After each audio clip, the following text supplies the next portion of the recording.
So welcome everyone to this month's program History Revealed. We are now almost, I think, 2 years into a collaboration, 3 years, Robin says, between the Ramsey County Historical Society and the Eastside Freedom Library. A good part of those gatherings were real in-person gatherings in our beautiful Eastside Freedom Library. But while that's not possible, we're learning how to use Zoom and how to have conversations and build community with each other online. We're delighted to be in this partnership. If you're not familiar with the Eastside Freedom Library, I encourage you to look at our website, eastsidefreedomlibrary.org. We have a newsletter that you can sign up for, an electronic newsletter, and a Facebook page and a YouTube page, and all the things that people do in this period of virtual communications. I just want to tip you off that next month, on January 7th, our collaboration will feature Kaukalia Yang and her new book, which is described as a collective refugee memoir. And again, that will be the evening of January 7th. And we're just delighted to have Joan Growe and Lori Sturdevant with us this evening, and that so many of you are joining us. And we want to try to make this as interactive as we possibly can. So to explain the ground rules to you, I'm going to turn you over to my colleague, Robin Priestley. Thank you, Peter. Thank you. And we will be, and here's our websites. We will be asking you to put your questions in the chat box, and either Lori or myself will read out your questions to Joan. So we will be able to do that during the presentation. And then after we stop recording, I can turn everybody's microphones off, back on. And you'll be able to share some things maybe you don't want on the recording, or some more personal insights. And we can take care of that after we're done. So again, thank you all for coming. And again, thank you to the Eastside Freedom Library. We are proud and honored to have this long partnership. And we're looking forward to 2021. We're working on programs. As Peter said, our first program is coming up on January 7th. And we'll be working on a lot more programs to talk about voting, suffrage, women's history, and a lot of other topics, some of which will be tied into our exhibition that is on our website called Persistence, Continuing the Struggle for Suffrage and Equality, 1848 to 2020. And again, the link is on the homepage on our website, rchs.com, as well as links to all the upcoming programs. If you are interested in learning more about the Ramsey County Historical Society or the Eastside Freedom Library, or hopefully thinking about becoming members, please check those out, or you can call either of our offices. The numbers are on our websites, which will have information about joining, donating, membership benefits, and so forth. So the Ramsey County Historical Society and the Eastside Freedom Library are committed to presenting the stories and the histories of everyone in our community. And we are so pleased to be able to bring you tonight's program. And I'm really excited and honored to have both of our speakers here tonight. Joan Anderson Growe served as Minnesota's Secretary of State from 1975 to 1999. Widely known as an expert on voting and elections, Joan has served as an official election observer in various foreign elections. Lori Sturdevant, a retired Star Tribune editorial writer, is the author of several books of Minnesota history, including Her Honor, Rosalie Wall, and the Minnesota Women's Movement, which is a great book. So I'm going to turn it over to Lori and Joan, and thank you so much. Well, thank you, Robin. It is a treat for us to be with these two institutions that we both admire so much. I happen to be a member of the Ramsey County Historical Society, and I can vouch for the good work that you do. And I'm a big fan of Peter's work at the Eastside Freedom Library. It's a facility near where one of my children live, and it's a facility that has, I think, really become a state asset for those of us who like to dig into the history of how we got to be the Minnesota that we are today. I want to add my thanks to Joan Growe. It's been a real pleasure, Joan, to work with you on this project. I love to do books that are memoirs with a message. And that's what this book really is. It's Joan's personal story, to be sure, but it's a lot more than that, as she really goes into some detail describing the work she did to make turnout, to make Minnesota's elections known all over the country for the high turnout that we achieve. We really are known nationally as the state that votes, and that's because of the work that Joan did. So Joan, it was lots of fun to work on this book.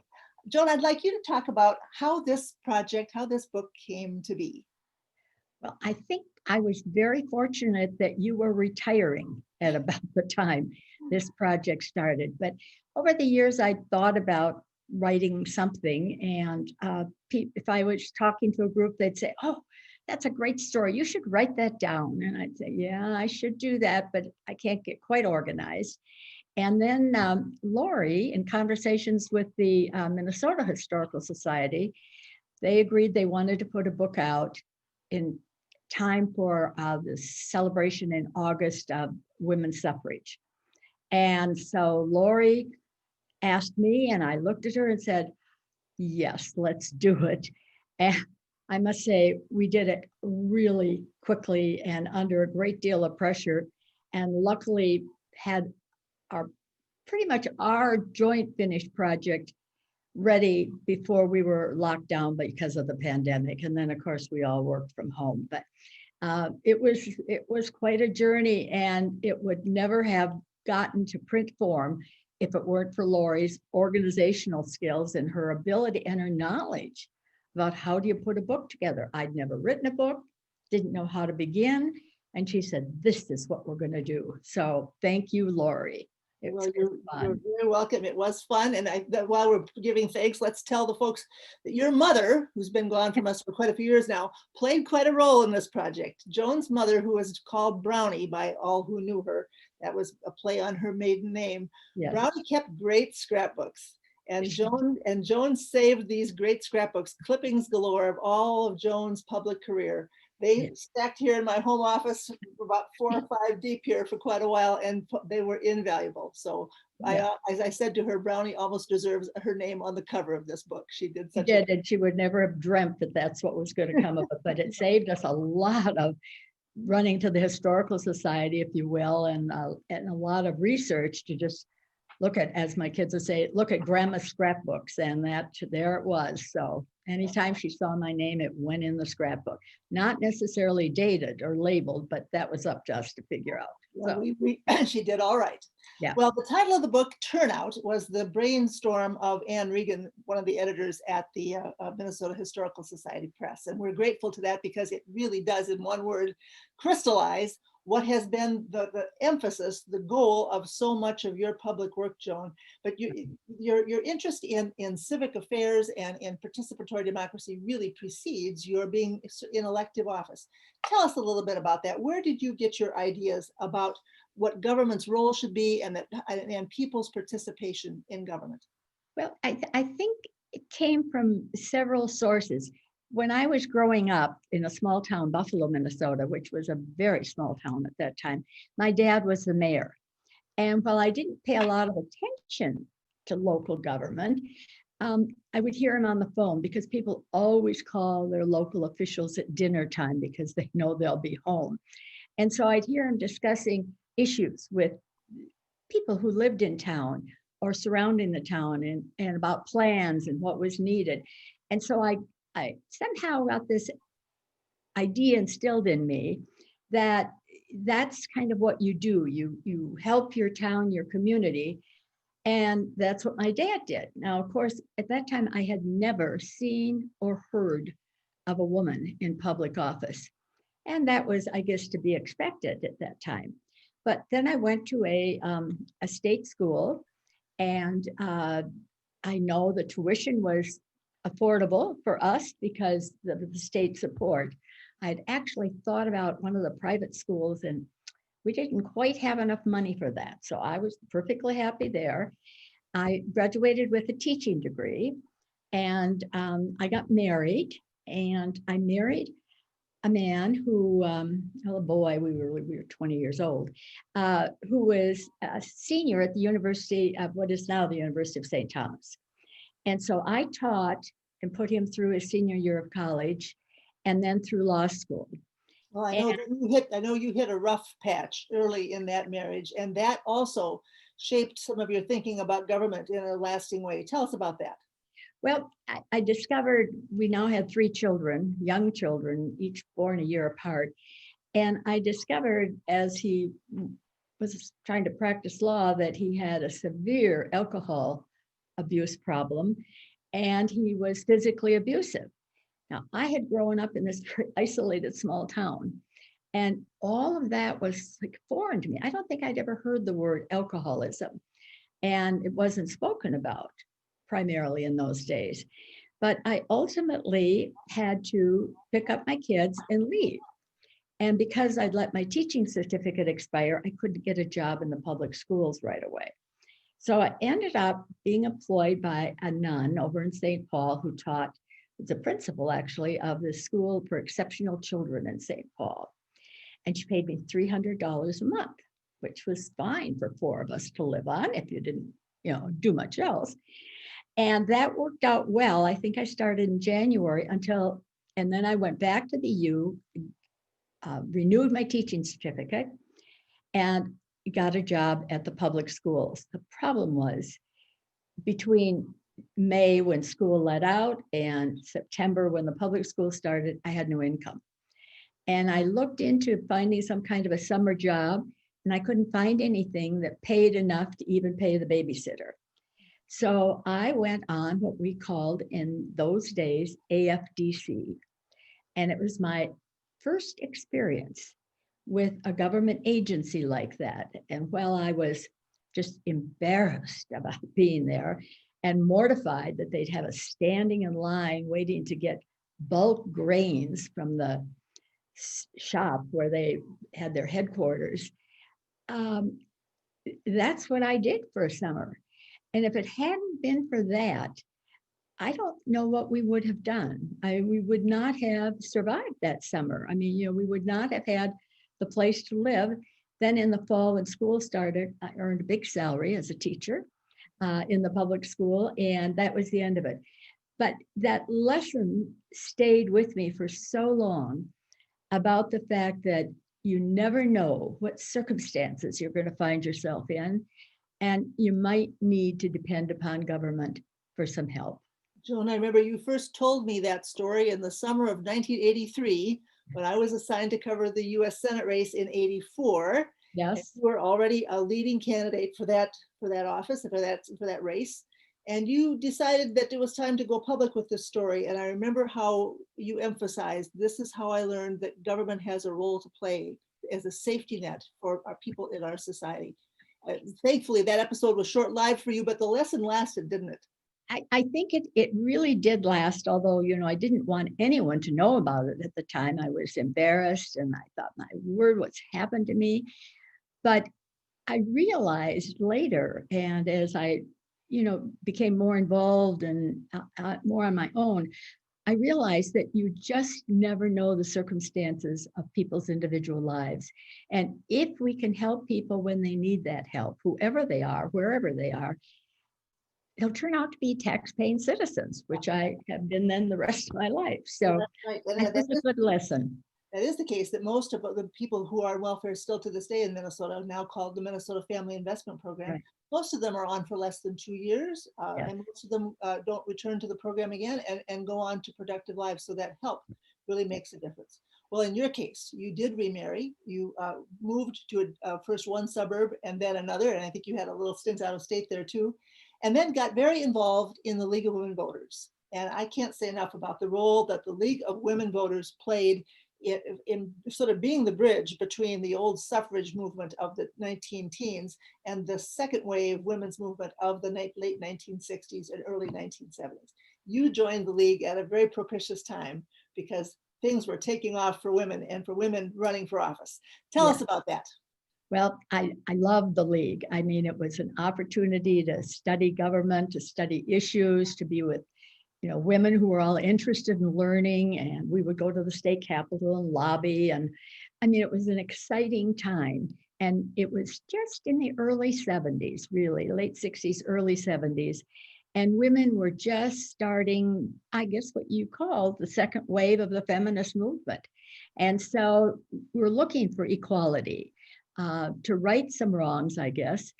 And people asked, do I need to tell, should I tell that long story about maybe I can do it quickly.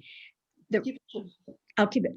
There was a redistricting. And so it was 1972, it was redistricting, and our state rep left to run for the Senate. Very, very Republican district out in Minnetonka. We'd never elected a Democrat. And so we said, we've got to have a woman. And so our league president, Gwen, stepped down from being league president, ran to be endorsed for the Republican Party, and they didn't endorse her. They did what parties did in those days, and maybe to a degree still do, is they endorsed the guy who had been working within the party the most, not the person who would have probably been a better legislator. So all the women were upset. And so someone said to me, you've got to run on the DFL ticket. I said, why would I do that? I never win. I know, but then with all the coffee parties that we do, you can teach Dick, who was the Republican candidate, what the issues are, and he'll know how to vote when he gets there. Well, I said, I can't. My husband's out of town. I don't have a speech, and I don't have a babysitter. And by now we had 4 children. And don't worry, my leaguer said, one of them came over to my door and she had a speech, and it was the exact same speech on the same recipe cards that Gwen Luda had given at the Republican convention. And every word that said Republican was crossed out and it said Democratic. And somebody provided a babysitter. I went, I got endorsed. There was no other candidate. They said, yay. And go ahead now and start getting elected. Well, what a shock that was. Didn't know anything about campaigns, but with my leaguer friends, they put together, and most of us were all former school teachers. They put together a grassroots campaign that you could not reproduce today because women are out in the workforce. But most women were home then. And they put this together, and it didn't plan to be that way, but it evolved into a campaign that was all women. And the only people who didn't think we were going to win was my campaign manager, Gretchen Fogel, and myself.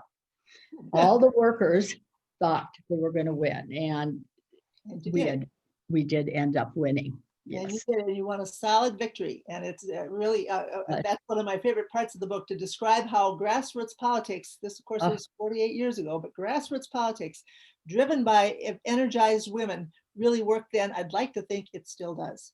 Well, I like to think so too, Lori. Yeah. You arrived at the legislature in a really interesting time. 1973 session was the first time in state history when the DFL controlled both houses of the legislature and the governorship. Wendell Anderson was governor, and there was a floodgate of lots of good legislation passed.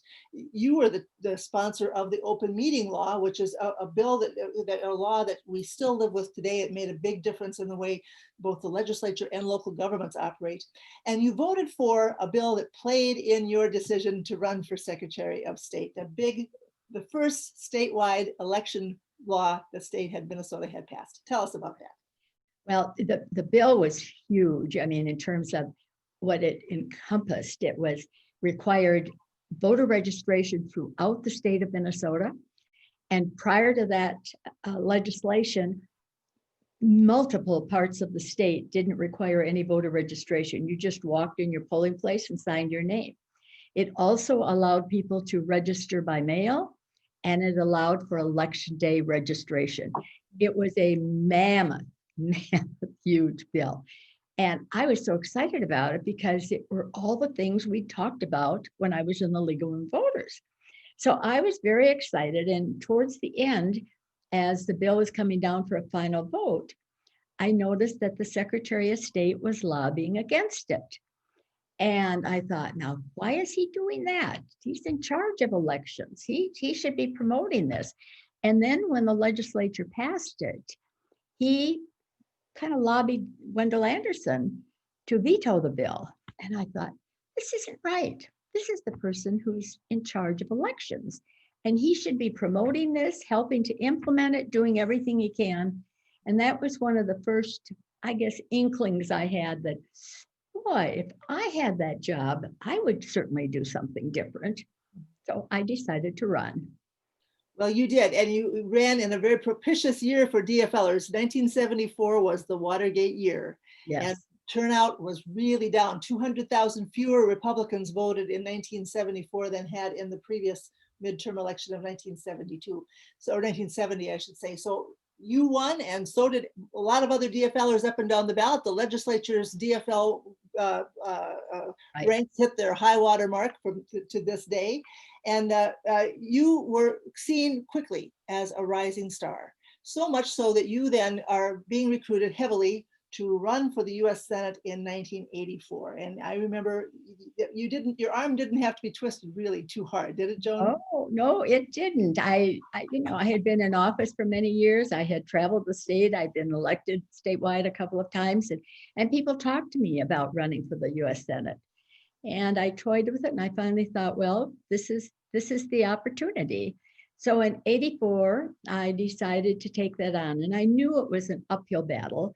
Running against an incumbent, always is. And I decided, well, I'm going to do it anyway. So it was quite the experience. I think, Lori, I was the first woman who's ever been endorsed by a major party for the US Senate. And that was kind of eye-opening to people first. And then I won the primary, and then of course lost in the general election. But hopefully, and as I said, I think on election night, that while I didn't win that election, I hope that maybe I'd opened up the path a bit for future women to run for higher office, because we hadn't really seen any women running for higher office. And it took how many years before Amy Klobuchar was elected? Another 26, 24 years, I believe it was, a long time before we finally broke that glass ceiling. And of course, we still have not elected a female governor. No, The book tells lots of stories about those two campaigns, both your 74 campaign running for Secretary of State and then your 84 campaign, where people would ask a lot of strange questions that men didn't typically get asked. Right. Joan, the one story that sticks in my head right now is it's the final days of the 1984 campaign. Your adult son, David, is working on the campaign. He has graduated from college and is taking some time before starting his career to help his mom's campaign. He's out the night or two before the election. Do you remember the question that he was asked when he was being interviewed? I do. My kids were really good doing whatever they were skilled at to help with the election, but he was out in Western Minnesota, and he knew enough he could answer some of the questions. And if he didn't know my position on something, he knew better than to say so. So he evidently had a very good interview. And just as they were winding down, the man said to him, the interviewer from the radio station said, "Now, David, the election's in tomorrow night or tomorrow or the day after." He said, "I bet when you get home tonight, your mom will have a nice hot cooked meal for you." And luckily, my son knew enough to not say a word, but even he was incensed at that question. Of course, I'm home cooking a meal 2 days before election day. There are a lot of those kinds of stories. There are a lot of them for people who were accustomed to women being in the home and weren't sure if they should step out quite so far. Joan was often asked, what's it like to run for office as a woman? And she told me she wished she had known the good answer that Colorado U.S. Representative Pat Schroeder used when she briefly ran for president in 1988. When she was asked, what's it like to run as a woman? She would say, didn't think I had any other option. Was such a good answer. She was so clever. I know. We describe a lot in the book about your Secretary of State career, and kind of in two parts: the before the Senate race part, which is a time when you were really modernizing the office and putting much more of the office's focus on elections rather than archival things and other kinds of things that had been a focus of that office previous to your tenure. And then afterwards, you become the advocate for reforms of the kind that would make it easier for people to vote. And you had a marvelous partnership with the staff in your office, including a name that I think many of our listeners will recognize, Joe Mansky, got his start working for Joan as a guy who was, I think, a hydrologist of some by training. He never worked on elections till we hired him. So, well, among the many contributions you made of value to Minnesota, hiring Joe Mansky was a big one. Yeah, because he became the sort of our legendary elections expert and a national figure in election reform. But Joan, you in the 87 session, in the 89 session, in 91, you were pushing for expanding the opportunity to vote by mail. You first proposed allowing no excuses absentee voting, really shore up election day registration, which was under constant assault, not just recent, but constant assault. And tell us about how frustrating it must have been to try to propose all these reforms. Well, we would sort of figure out what we wanted to try to get through the legislature every session. And if some of you may recall that in the olden days, you had to, not that far away either, far back, if you wanted to vote absentee, you had to have a reason. I mean, you had to be ill or not able to leave the house or something. And we said that just isn't right. And I knew dozens and dozens of people who told me that they voted absentee, even though they could easily have gone to the polls. It was just easier. They were unsure about the weather. So we would introduce this bill every year. No excuses absentee voting. And we couldn't get that passed. Every session we started again. And it wasn't until 2000, I think it was 13, yes, that bill finally passed. I mean, it took years after you first proposed it. Yeah, from the middle 80s. And I mean, it was like, no one would believe it if you said that was a true story. Because now, of course, and we saw that in this last election, absentee voting makes a huge difference and it gives people an option. And it should have been there long before that, but finally it came to fruition. So, well, it really did make a huge difference this year. And the ability to absentee voting by mail, which is the way many people do it. Otherwise, other people would drop off their ballots early or do something else. But that option became very significant this year, even as the president kept saying that there was something amiss or wrong about that. Right. And I think of all the lawsuits and all the studies and all of the recounts and all the people have gone through, and the election was historic because of the number of absentee ballots and voting by mail, and yet there haven't been cases of fraud. And, you know, we knew that, but it's very difficult, as we have seen, to get some people to admit to that. Well, what is your take on this current election? Are you pleased with how Minnesota performed? Almost 80% turnout? We had wonderful turnout. I mean, and I think the whole country had great turnout. But Minnesota, I believe, was again #1 in the country. I think 10th out of the last 12 elections. Yep, and well-conducted elections. I mean, we don't realize, I call it the infrastructure in an election, and most of us go to vote once or twice a year, and we don't think about it under the signing your ballot and putting in the ballot box, but it takes hundreds and thousands of people to make sure that all goes smoothly. So there's always a time when I think we need to thank those election judges. We need to thank those local administrators. We need to thank the Secretary of State for keeping our laws progressive and moving forward. But I thought, and we even had an outcome fairly soon in Minnesota. So I just thought the election went very smoothly here. And as I've heard other secretaries of state around the country say, it went smoothly in their states too. Well, I know that you agree with me that a high turnout in our elections has made a real difference in Minnesota's quality of life. When people participate in elections in this way, they feel they have more control over their government. They can hold their government more to account. And government isn't so much this alien force trying to inflict misery on people or whatever kind of anti-government rhetoric we sometimes hear. Government really is an extension of ourselves, allowing us to do together things that are difficult to do on our own. And that has made a big difference in the state that Minnesota has been through the years, that we have been the state that allows people easy access to the polls. Oh, that's right. And they can invest then, and they feel like they're investing in the state, and they feel secure in it. And I think it's made a difference in the culture in Minnesota. Yes, well, changing election laws, as Joan pointed out, is always difficult. The legislature is populated by people who won elections. And that Right. means that they like the status quo because they have mastered it. The idea that the election procedures should somehow change is met with suspicion by people who already hold election certificates. And you know, Lori, when we would bring a proposal to the committee, you could just see the minds clicking in the legislature. Said, let's see, I got elected under this system. What if this was in place? How would that impact my election? And I guess that's a normal human response, but that's the reason it was so tough to change election law.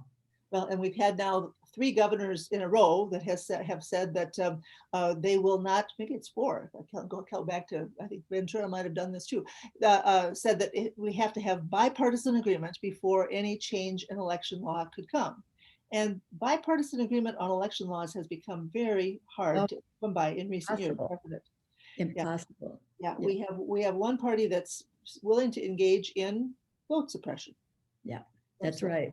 So, and every year from the time that Election Day voter registration law was passed in 1973, every legislative session since then, we've had to fight to keep that. There's always been a movement to do away with Election Day registration, to make it more difficult for people to register. So it doesn't go away. There are always folks who want to suppress the vote by one way or another.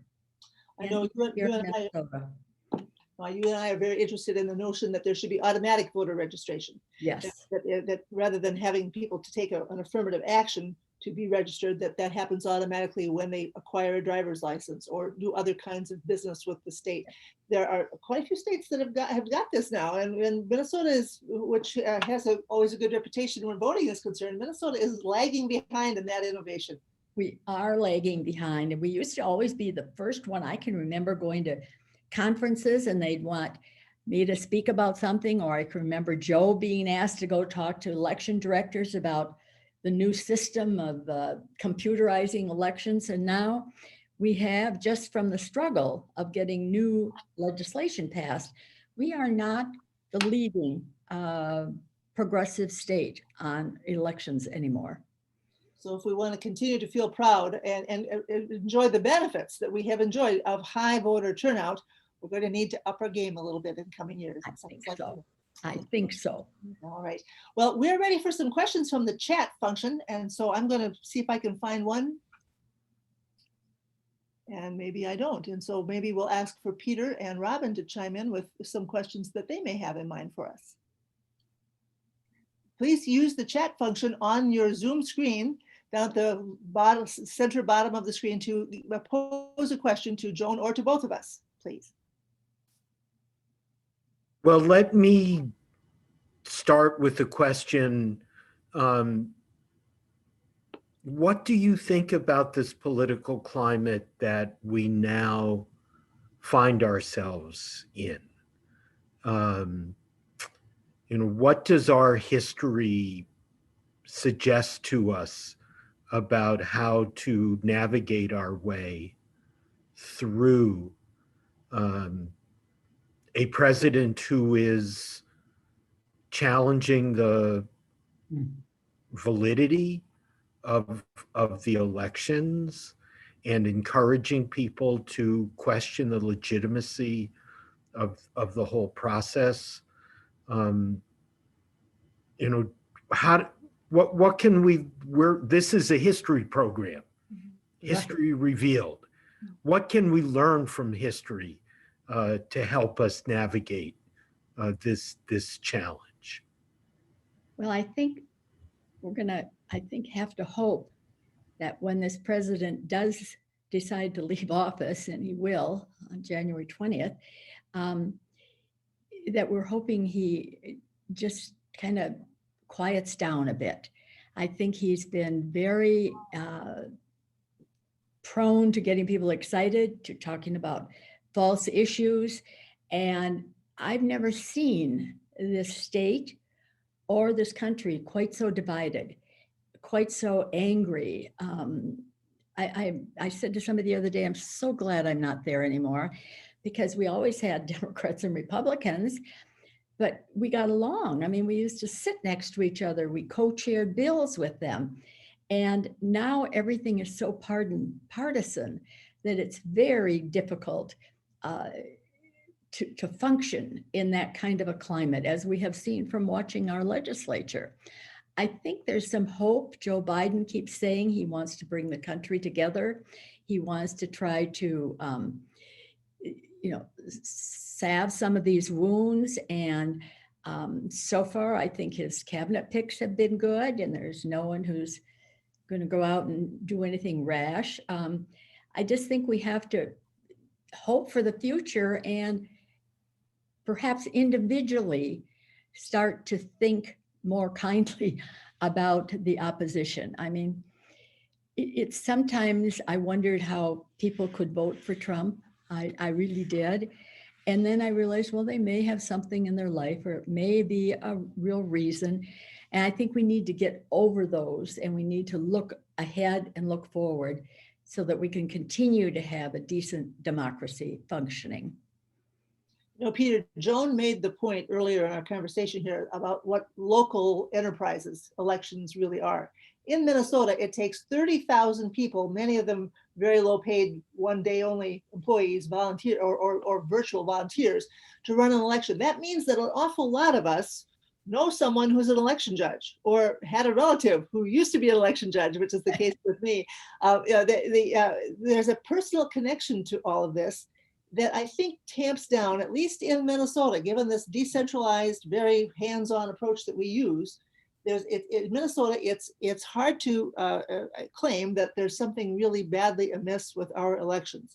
The other good thing that Joan did, and this Joan and Joe Mansky did, was insist on a paper ballot trail. So we had a stress test for Minnesota elections, actually two of them. We had the Al Frank and Norm Coleman recount in 2008, and we had a recount in 2010 with the governor's race, not as close of a margin.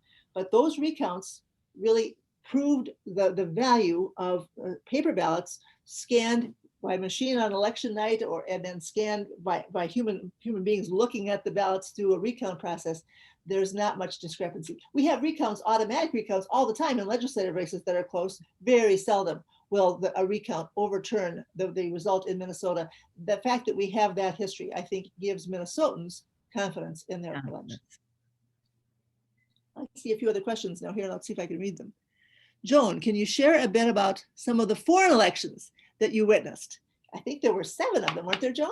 I think there were 7 or 8. I think the most dramatic one, and the one that people remember, is the South Africa election. And I was there under the auspices of the United Nations, and we were in teams and sent to different parts, after an orientation and how do you do this and what do you do? Our team was up in, oh Lord, trying to remember the name of the area now. Anyway, we were in the northern part of South Africa. We should say this was the first free and open election for African Americans, for South Africans. Everyone could vote. Everyone could vote. And my partner was a government official from Poland. Anyway, our job was to go every day out to these precincts in this township and go from precinct to precinct. You were not to interfere with the election. You were to stand quietly and watch it. And, if they had a question, you could answer it. But I used to worry, because if you remember seeing the picture on the cover of Time magazine with the zigzag of people standing out in the sun for days. I mean, the election ended up being extended for 2 or 3 days.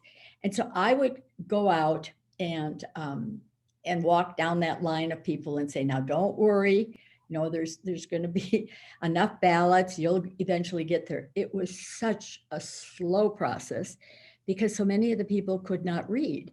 and they would come into the voting booth just really terrified in many ways. They didn't know what to expect. And they'd say, I want to vote for the man who was in prison, which of course was Mandela. And they had a picture of all the candidates next to their names, or they'd point to the picture. And one day I was going down this line and saying hello, and then I kind of patted a woman on the arm or something. And I said, don't worry, you're going to get there. I mean, we're not going to run out of ballots. And she looked at me and she put her hand on me and she said, I've waited 80 years to vote. She said, 8 more hours won't make any difference. And I thought, oh my, I wish I could have infused that spirit of gratitude for the right to vote. And I said, I want to take it back to the United States and float it over the whole country. But it was quite an enlightening experience, and every country was different, but that was probably the most emotional.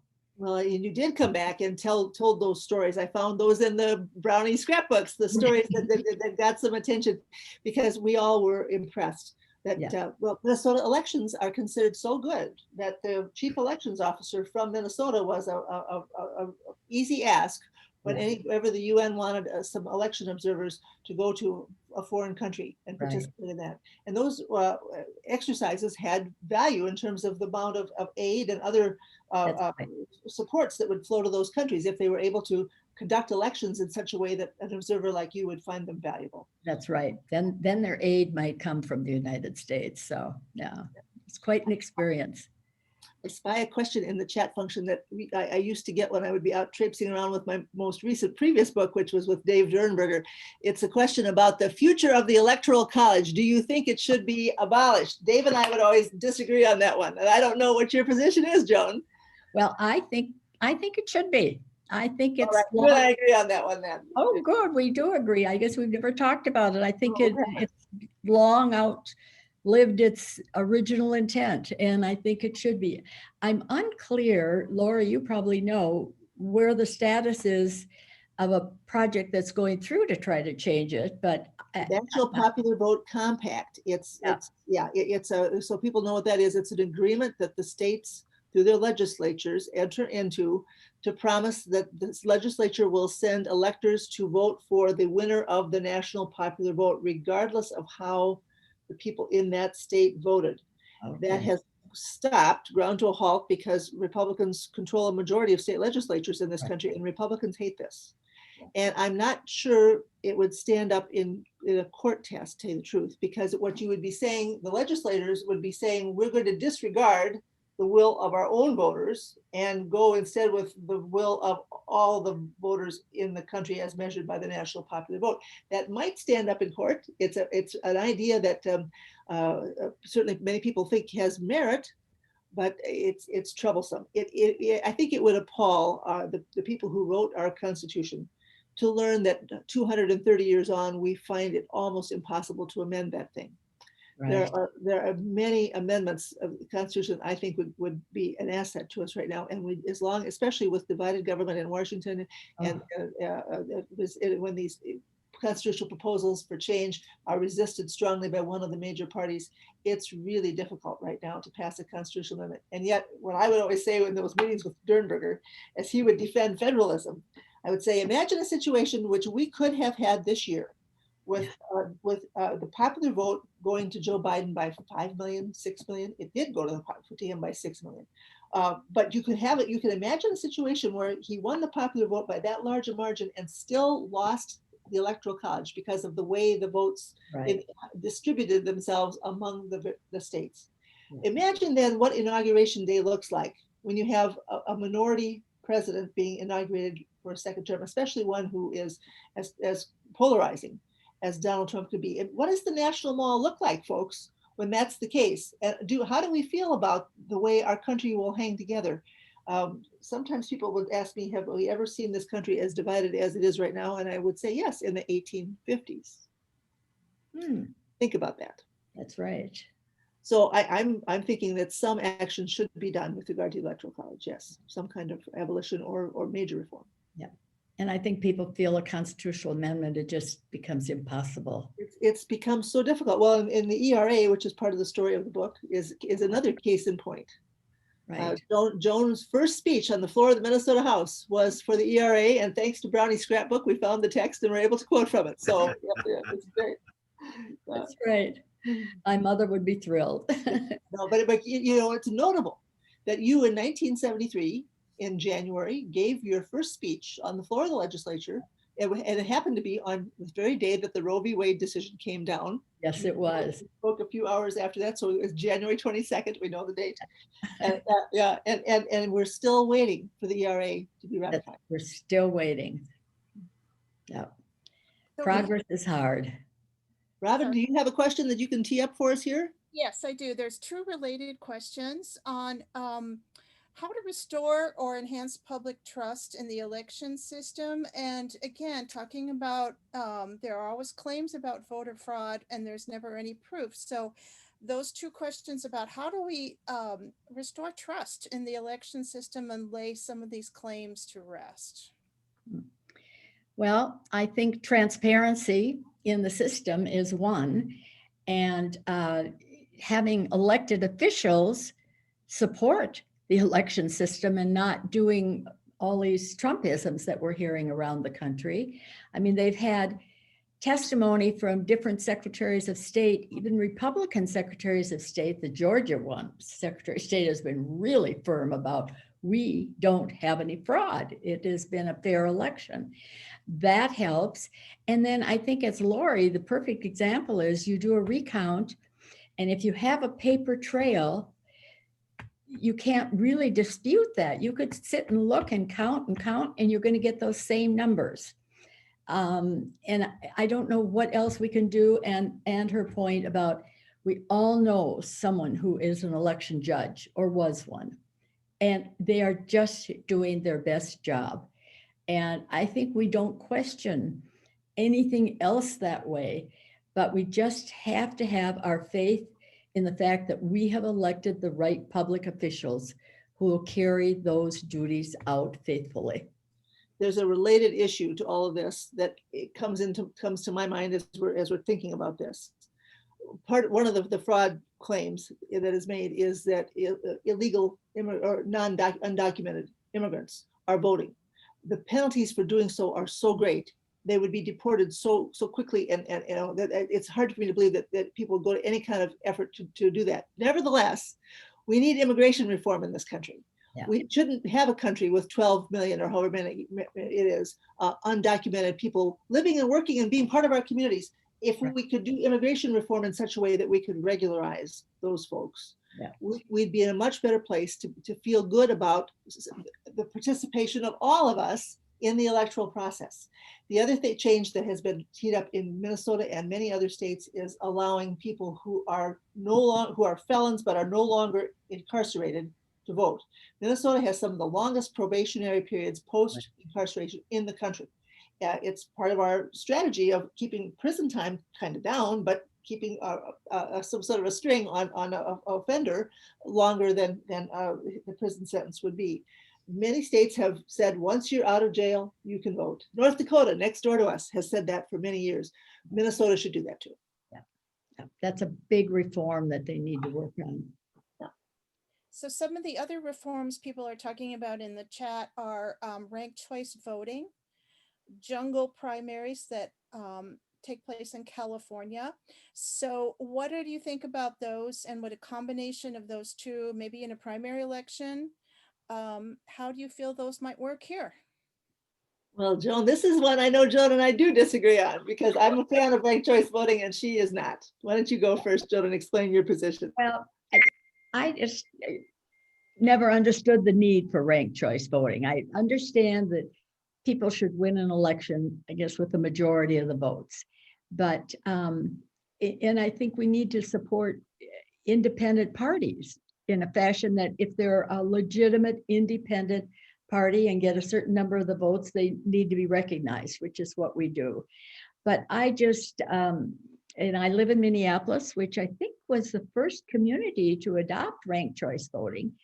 And I remember when they were talking about it, and I'm not quite as vigorously bothered by it as I was at the beginning, Lori. I don't know if you're swaying or I'm We're working on you, Joan. it's so complicated. And and the first election we had in Minneapolis was so awful with it. We had 30 some candidates and they kept The saying, filing fee was $20. That's why. that's right, I know. But Easy to get on the ballot. but there were all these factors that went into it. And they said, oh, well, then it'll be easier. You can hear more dialogue about the issues because people will be looking for the second choice votes. Well, I'm telling you, there was more nasty dialogue than I'd ever heard before with all these people. And I just didn't understand the reasoning behind it, particularly in a city that is strongly Democratic and is always going to elect a Democrat, I think. I mean, it may change in the future, but at least that's what we've seen in the past. And I thought, why are they doing that?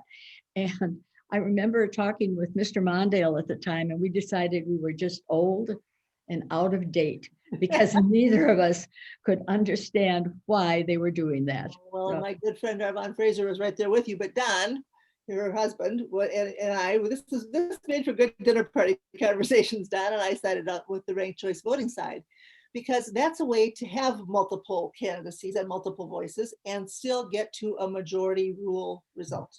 We have too much minority rule in this country, in my opinion. We have the US Senate with its filibuster rules and the way just the way it's structured allows for disproportionate power to small population states, to minorities. The Electoral College is another thing that perpetuates minority rule, empowering a minority. Plurality rule elections with multiple candidacies also result in a minority rule outcome. We elected 4 governors in a row, four elections, gubernatorial elections in a row. Was the governor elected with fewer than 50% of the vote? It was Jesse Ventura, it was Tim Pawlenty twice, and it was Mark Dayton's first election, all winning with a plurality rather than a majority. I can't help but think that that contributed to the gridlock we then experienced in the legislative sessions with the governor not really having a firm mandate of a majority of the votes. If we have a three-party gubernatorial election in 2022, and I think that's very likely given the fact that we now have a couple of independent state senators, look out for a third three-party race there. And I don't know how that will go, but unless we have ranked choice voting, the chances of a governor being elected again with less than 50% of the vote is very real. I think majority rule works better in a democracy, and that's why I'm for ranked choice voting. Well said. Yeah, she mentions the jungle primary, and I think I know what that means. That's it runs like the old nonpartisan offices we used to have. Anybody can vote for any party, and sometimes there's proposals to go back to a nonpartisan legislature. Joan, you served in a nonpartisan legislature, didn't you? In a nonpartisan? Well, no. Had they gone to party designation in 1973? They voted for it in 1972, so it was partisan. But even prior to that, Lori, everyone knew who you caucused with anyway. That's right. So it wasn't as if you were hiding from people if you were conservative or a liberal, is what they were called. I mean, I remember my state senator, excuse me, caucused with when I was a kid growing up. His daughter was a friend of mine. He caucused with the conservatives, you know. He was very good. He did well in the Senate, did well for the community, as I understand it. But people know who you are, and it was really that was a good League of Women Voter position too, to have people come out from hiding, as we used to say, and tell us who they really are. And in the campaign, my first campaign in 72, we tried to do that. Although it didn't say Democrat or Republican on the ballot, all our lawn signs said Democrat. You know, all our literature identified me as a Democrat, and that's how we identified ourselves in our campaign. We have time for just one more question, Robin. Do you have a good one teed up for us here? We do have a good one. And I apologize if we didn't get exactly to any questions, but the last question, which will be a good discussion, is somebody asking, how can civility be restored between the leaders of the Democratic and Republican Party? The angst seems to be lowered with Biden's election, but during the past few years, both sides have been at one another, and so forth. So you touched on it a little bit, on, you know, how the Senate is working with the minority and so forth, but do you have any insights on how we can sort of get past the current situation? Well, the only thing I could say about it is that some leaders are more interested in negotiating than others. And I think there are some folks who are more interested in holding their position sometimes than getting something done. And I don't know how you get around that. You try to get different leaders, I guess, of that caucus, or you try to let their hometown folks know that they are holding up progress. I think also that a hard lesson for us and for legislators when you're first elected is to learn that you might feel very strongly about your position, but you're not always going to get everything you want 100% of the time. And so it's the art of trying to make a compromise. And for some people, that is definitely very difficult. And I think the ill feeling that has been built up just can go back to some people in both parties, I suppose, who have fostered that. And often they're people who are in districts that are totally either Democratic or Republican, and that's what they represent. And they just go head to head, and they're not willing to make that kind of a promise. And I think that's only harmful to their communities, to the state, and quite frankly, to the nation. I mean, I thought the conduct of putting Supreme Court people in place in the last few years has been just shameful. I mean, just absolutely shameful. That it never was so partisan. I mean, people were rejected for what they thought were good reasons, but I don't remember it being quite that partisan and kind of just slamming through what you want. So Lori, you probably have a good idea about that. Well, we've allowed politics to become an end in itself rather than a means to the end of good governance. And the only way we'll get back to a focus on governance is if citizens demand that. And the way citizens can demand that is by turning out and voting in elections. So that we're back to our theme. Right. A state that votes is in much better position to demand good governance from the people who are elected. This is not a power game, folks. This is about what we do together to build a good society. I'm often quoting to people famous Paul Wellstone line, we all do better when we all do better. We all do better when we all participate in the government that we have. So on that note, Joan, I think we've reached the 8 o'clock hour. Thank you very much. Thank you, Lori, and thank you to all of you who were listening in and watching tonight. Thank you very much. We had a good time. Yeah, we did. Yes, we did. And thank you both for a wonderful discussion. Thank you, everybody who came and participated. Please check out our YouTube channels on both the Ramsey County Historical Society and the Eastside Freedom Library. The video of this discussion will be posted relatively soon, probably tomorrow or perhaps Monday, depending on when it gets ready. And again, please join us on January 7th for Carol Kelly-Levang talking about her new book, and watch for more great programming. And again, thank you all so much for being here. And thank you, Joan and Lori, for a wonderful, wonderful discussion. Have a great holiday, everybody. Stay safe. And if Thank you'd like you. to stay See you on, tomorrow, Joan. Thank you. we're going Bye-bye. to stop recording. Bye-bye. Thank you so much.